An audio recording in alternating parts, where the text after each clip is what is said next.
Welcome back to Newsroom. I'm Chella Smith. This is your Middle East to U.S. entertainment news here on YouTube. I air on Fridays. I bring you the latest on reforms and economics Iraq based on reports put out by the Middle East news media outlets. I do this weekly review and it's based off my interests. Thank you everyone for joining me. Last week we talked about the U.S. Congress visiting Iraq, the Central Bank of Iraq's foreign currency sales, and the 2023 budget. Let's take a look at this week's headlines. Shafak News reports today Iran's ambassador to Baghdad met with a special representative of the United Nations Secretary General for Iraq and the head of United Nations Assistant Mission for Iraq, Janine Plasheret. According to the IRNA agency, the two sides discussed the latest development in the region and stressed the need to support the new Iraqi government headed by Mohammed al-Sudani. They also welcomed Baghdad's continued efforts to expand regional dialogue. Plasheret described Iran's Iraq's cooperation as a positive, strengthening regional stability. The Iraqi diplomat calls for a more significant role of the United Nations in supporting the Iraqi government's efforts to boost the regional security situation. Baghdad Magazine News reports Al Rashid Bank announced the suspension of granting all kinds of credit for the purpose of annual application. The media office of the bank stated that it was decided to stop granting credit of all kinds, advances, and loans. The suspension decision came for the purpose of the annual application, noting that the banks will announce its resumption of work at the beginning of next year. Magazine News reports the Parliamentary Integrity Committee confirms that Prime Minister Mohammed al-Sudani raises all red lines in fighting the corrupt. Committee member Alia Nassif says that in an executive interview with Magazine News that for the first time, we are in a safe environment in fighting corruption, indicating that the previous governments were interfering in protecting the corrupt, unlike al-Sudani, who has no obligation to them. He is very interactive with the files presented by the committee, and we expect that there will be a quantum leap in recovering the Iraqi people's money and confronting corruption. Magazine News reports the Kyrgyzstan Democratic Party confirmed that the region has confirmed its shares in the next year's budget. The leader of the party said in an interview with Magazine News that the region's delegations, which visited Baghdad, established a number of points, most notably that the region shares in the budget and setting a time period for approving the oil and gas law. He added that it's agreed that the region shares would be 14% of its commitment to deliver its oil imports to Baghdad, also adding that it was agreed to approve the oil and gas law for a period of time and not to extend 3 months. Speaking of the oil and gas law, Shafak News reports the Kyrgyzstan Democratic Party bloc confirms Wednesday that the relations between Baghdad and Erbil has started a new phase after formation of the government of Mohammed al-Sudani, expecting to resolve many outstanding issues in the near future. A member of the Security and Defense Committee expected that the Sudanese government will present a draft oil and gas law in Iraqi parliament in the agreement with the regional's government, as well as including the financial rights of the Peshmerga forces in the 2023 budget and not distinguish them from the federal forces because both are a part of the Iraqi defense system according to the Constitution.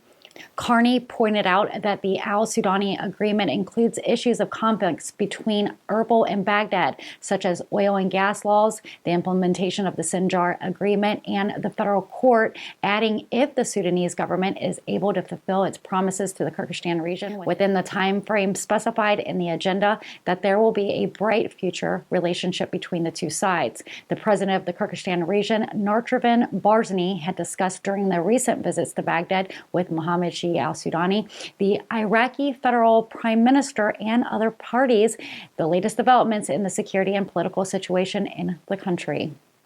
Earth News reports Member of Parliament Rafif al-Salehi sets Wednesday the date for submitting the budget to Parliament and voting on it. Al-Salehi told Earth News the previous al-Kazimi's government failed to prepare a budget for the current 2022, and therefore the next budget for 2023 is important. The Ministers of Finance is proceeding with its preparation, which also includes fixing contracts, noting that next Tuesday the budget will be submitted to the House of Representatives and begins its discussion, prepare, and votes on it in the coming days.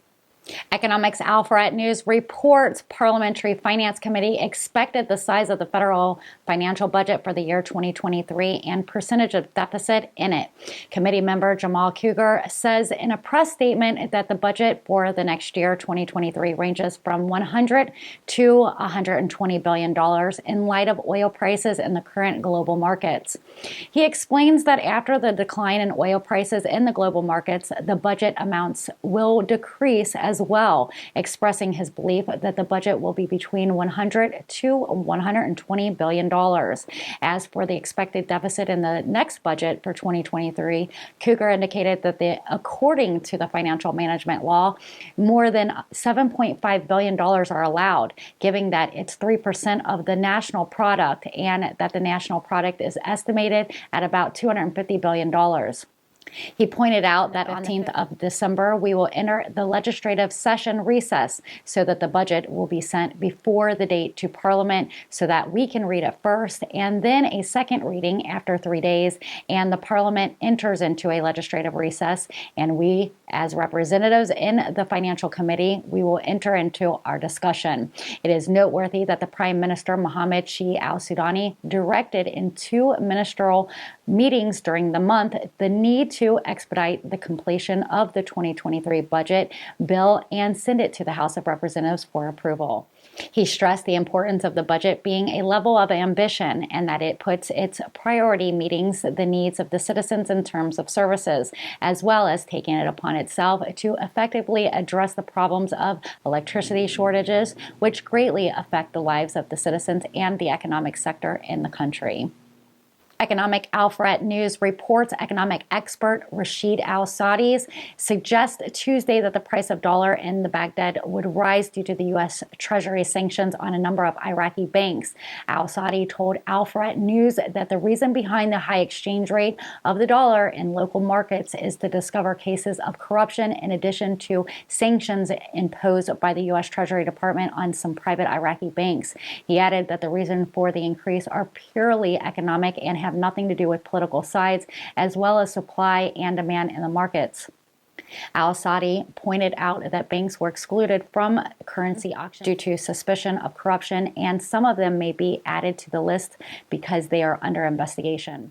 Earth News reported the governor of the Central Bank of Iraq, Mustafa Ghalib, received Sunday Jesse Baker's Assistant Deputy Secretary of the U.S. Treasury for Terrorism and Financial Crimes and his accompanying delegation. A bank statement stated that during this meeting they discussed bilateral cooperation between the two institutions and discussed the application for international standards in combating money laundering and terrorist financing.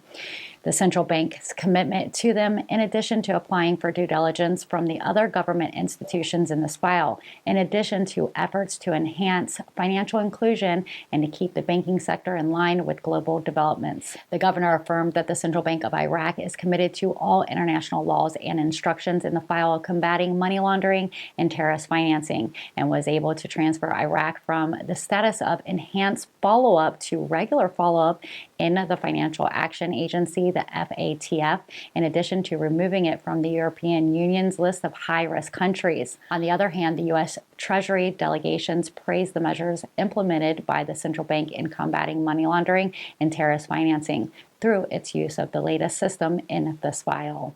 And you've been watching Newsroom Weekly Review. I'm Chella Smith, your Middle East U.S. entertainment news on reforms and economics Iraq. I bring you the latest Dinar news without having to keep up with all the different outlets. I'm here on YouTube every Friday, so don't forget to subscribe and turn those notification bells on. If you like my content, give me a thumbs up. And if you really like my content, YouTube now offers this channel a Super Thanks program.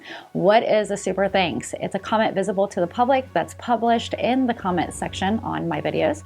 To purchase a Super Thanks, go to the heart that says thanks next to the like button and add a distinct, colorful, and customizable comment from your purchase. To customize your Super Thanks comment, click the text box or tap the edit next to the default text. Keep in mind that Super Thanks comments are subject to community guidelines. Again, thank you for being a subscriber, and thank you for visiting Newsroom here on YouTube for your trusted Dinar source. I'll see you guys next week. Take care.